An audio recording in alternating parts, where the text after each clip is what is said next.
the concepts of Nassim Taleb that delve into things like the black swan.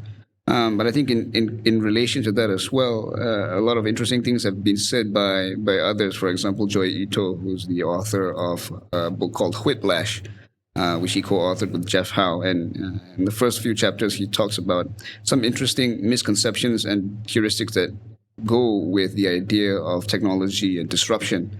For instance, back then, the master and apprenticeship dynamic between masters and apprentices was something that was seen as a great innovation that helped to develop societies moving forward during the 1800s. But what people didn't see was the industrial age coming up soon after that. So throughout the 1800s, what happened was industrialization took over. People didn't see that coming. What they thought was the innovation was master and apprentice partnerships.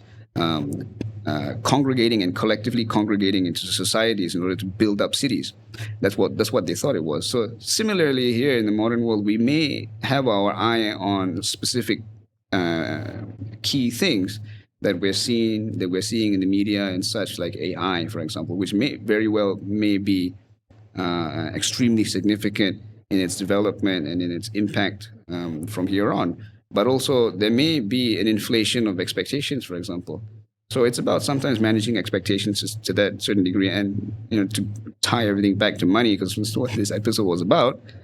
I think money plays a big part in the hyperinflation of expectations. Sometimes a lot of marketing gets put into, is present in the way that we perceive things, and so I think it's also important to tame our expectations and our excitement at times. Yeah. Yeah, there's a lot that can be said about that. I mean,